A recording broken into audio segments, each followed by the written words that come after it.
Deep below the roar and churn of surf is a world of strange plants, curious creatures, and gleaming pearls. In this garden lived a mermaid princess. She was daughter of the sea king and queen. She had the tail of a fish. It was smooth as pee-pee shells and as glittering as the moon on the sea at night. And she had the voice of whales, haunting and more exquisite than any human sound. The Mermaid Princess had all the wonders of the underwater world at her fingertips. She had gardens of coral, glittering sands, aquatic willows, and a whole school of little pet fish in all the colours of the rainbow. And she loved to sing. With her strong and expressive voice, she would sing every morning and evening. It gave her great happiness. Yet, the thing she longed for more than anything was to see the sun. This is a very usual thing for humans, who always yearn for those things they do not have and cannot get. But for a mermaid, it was very unusual. There was a tradition amongst the sea folk that on turning 15 years of age, each would be permitted to finally visit the surface, to where they called the great upworld, and behold the world above. There they could marvel at its perfumes of salt and jasmine, the touch of breeze, and the sight of clouds skidding across the vast, ever-changing sky. Every time her sisters turned 15, the Mermaid Princess begged her older sisters to tell her what they had seen. "Sparkling cities," they said, "shining rectangular reflections on the skin of the sea. Feathered fish with pointed mouths that soar and swoop in the air. Green hills and strange children whose tails end in a fork, who splash in the shallows with glee." But these were all stories, and not enough for a mermaid princess who longed to see it all for herself. When it was the Mermaid Princess's time to turn 15, she was cold with joy. She was given a great ceremony and was permitted to waft to the sea's surface wearing weed in her hair, a sign of her great importance to the kingdom. The first thing the Mermaid Princess saw when she arrived at the water's surface was not the bright, hot sun she had expected. It was instead a deep waning red, for her ceremony had taken most of the day, and it was now in the course of setting. Disappointed, she looked towards the shore. In the dark outlines, she saw her first thing of real wonder. It was a great ship creaking on the waves. She swam closer. It was then that she saw that there seemed to be some kind of festivity on the boat. In the twilight hues of dusk, each of the portholes on the side of the ship was lit with lights of a different colour. The Mermaid Princess heard the strangest thing: music. Music that ran through the air, so light and clear, and then the thumping of slippers. At first she wondered if it was for her, and the great upworld had come to rejoice that she had finally come to see them. She swam closer then, and beheld a great number of creatures that looked somewhat like her, but whose tails were forked, as her sisters had said. They used these forks to spin and twirl on the boat. She soon realised they were dancing. As she watched in ecstatic wonder, she saw the most beautiful man she had ever seen, dancing amongst the others. His hair was dark as the deepest depths of the sea, and his teeth gleamed when he laughed like a little row of pearls. He danced for a long time, then wandered away from the others to the edge of the boat, where he found himself alone. At that moment, an enormous noise shattered above him. Now the sky filled with fire. The colours rained down upon him. The people came out clapping, and seeing his wondrous face, gazing up at the sky as tenderly as she now gazed at him, the Mermaid Princess was smitten. Suddenly the Mermaid Princess became aware of a rumble that resounded through the water. She looked to the sky behind her, away from the ship. In the distance she saw a strike of lightning. It was incredible to see it in the air and not filtered through the soft mute of seawater. The strike was sharp and glittering. It lit the scene, and then all was dark. A few moments more, and it happened again, like a fishbone cracking in the deep black of the sky. Then, as she watched, a great wave rose, and a final clap of lightning hit the mast of the ship. The beautiful man was thrown from the edge of the boat and into the water. The others did not notice in the chaos of the moment. At first, the Mermaid Princess felt that the sky had delivered her a gift. She swam quickly to the beautiful man and took him into her arms. But she swiftly realized that he could not breathe under the water as she could. She held him up for a few moments, but his eyes were closed. She held his head above the water until the storm ceased, and then looked for help. The people on the boat were quiet. They had all gone to bed. The Mermaid Princess swam the beautiful man to the shore and lay him on the sand, his head upright to let the salt water drain. In the morning, more of the strange creatures without tails came. She now knew they were humans and found the beautiful man. He was well again, smiling and grateful. The dazzling morning sun returned the life in his white face, and it dried the seaweed in her hair. She knew that the beautiful man did not know that it was she who had saved him, but he was safe, and that was what counted. Now that she had made that first big trip, the Mermaid Princess could go to the surface of the ocean every night. So every night afterwards, she went to look for the beautiful man, whom she soon discovered was a prince. He lived in a palace of glass. She swam swiftly up the waterways to watch him in the warm glow of evening each night, eating meals, reading books by the window to his bedroom, and sometimes looking wistfully at the moon as if he, too, sought sunshine in another world. And the love within her felt sharp as an oyster. She would wait no more to know. One day the Mermaid Princess found her grandmother and asked her, "How can I be a human and live on top of the earth?" Her grandmother, a green-tinged matron with a dress of living octopus, sighed deeply.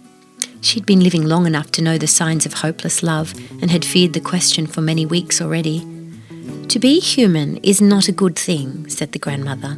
"They live much shorter lives than we do, but they have something called an immortal soul.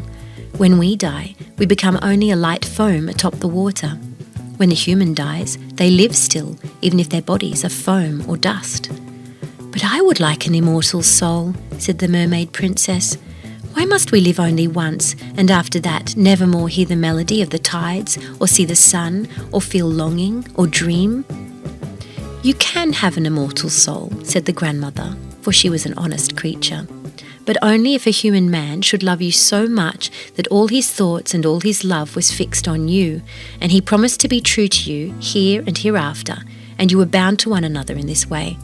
But this is not likely," she said, "for human men do not consider a fish's tail beautiful." The Mermaid Princess, for the first time in her life, felt sad when she beheld her own tail. The tail that had swum her through many happy currents, that had grown with her since a tiny roe, now seemed a burden to her. She knew what she must do. She dived deeper into those depths of the sea where strange fish live, fish with rows of sharp teeth and leering smiles, fish with lights protruding from their bulbous skulls and an unearthly pale to their flesh. There she found the sorceress of the deep, surrounded by shipwrecks and water snakes. The sorceress already knew what the Mermaid Princess sought. "Drink this potion," she said. "Your tail will dry up and shrink into forks they call legs. But this will come with the greatest pain. Every step you take will feel as though you danced on the sharpest of knives. But you will walk with the grace of a sea queen. Your beautiful man will like that. Yet think carefully. Once you take this shape, you may no longer be a mermaid. You will never see your family or the underwater kingdom again. And if you do not win the love of the beautiful man, the day he marries another, your heart will break and you will become no more substantial than foam on the waves." The Mermaid Princess agreed to all this, for she was convinced that she could show the beautiful man the beauty in her heart, the beauty of love, and that he would not fail to see how precious it was. But as she went to take the potion, the sorceress stopped her. "I require payment," she said. "I want your sweet voice, which sings so beautifully, which calls ships to dash themselves against rocks for longing." "But if you take my voice, what will there be left of me?" said the Mermaid Princess. "Your beauty, your walk, and your expressive eyes. It is enough to enchant a man, no?" The Mermaid Princess, sick with love, did not think it through. She opened her mouth, and the sorceress took her tongue. That night she took the potion. The next morning she found herself washed up on the beach where she had left the beautiful man the night she had saved him. In the distance she saw his gleaming castle. She looked down. 2 legs, pretty and well formed, were where her tail had been. Her hair was draped around her in such a way that it resembled a perfect dress. She took a step towards the castle, then 2. It was agony, just as the sorceress had said. Yet somehow the Mermaid Princess managed to walk all the way to the castle. At the garden leading into the castle, the beautiful man was reading a book beneath a tree. He saw the Mermaid Princess and was enchanted. He invited her in. And although he asked her name again and again, she could only look at him and shake her head. Nonetheless, she was very beautiful and he was enchanted with her. He gave her a room in the castle and invited her to all the concerts and balls. At the concerts and balls, the Mermaid Princess began to sorely miss her beautiful singing voice. Yet when she was enticed to dance, she rose and, gritting her teeth through the iron stakes that seemed to drive through her heels and toes, she danced with the grace of an angel. "Have you ever seen such a light step? Such a vision of beauty?" said the court. And the beautiful man was proud that everyone admired her and fell in love with her. How the Mermaid Princess craved her immortal soul. Many months passed like this. The beautiful man professed his love to her one evening by the light of a candle that flickered in his hand. "I love you," he said. "You remind me of a vision I once had after a shipwreck when the waves pushed me up on the sand. I had the impression of a great beauty who saved me. She was holy, as are you. You will always be my treasured dream, and I will honour you as a priestess. I will never let you leave my side, even after I am married." And the Mermaid Princess realised that the beautiful man did not consider her a real woman, but only a dream that he wanted near for his own sake. All his thoughts and all his love were not fixed on her, they were instead fixed on himself. But such was her love for him that she resolved herself to die for him, and so she accepted it, and could say nothing as he courted a foreign princess, and they were betrothed. On the night of the wedding, which took place on the same ship the Mermaid Princess had first seen the beautiful man, she could only watch, mute, as the happy couple danced to the crash of the waves and the laughter of their loved ones, which bubbled up like surges in the balmy night. Sitting by the side of the ship, the Mermaid Princess suddenly heard a sound like flippers. She looked around to see her 3 sisters, arm in arm, bobbing above the surf. "You must not die this evening," they told the Mermaid Princess. "We've made an arrangement with the sorceress. She's given us this knife. Plunge it into the human man's heart and you will be released and may return to us and your happy life in the Sea Kingdom, where you have all the wonder of life to occupy you for the rest of your days." The Mermaid Princess took the knife. Yet she could not do it.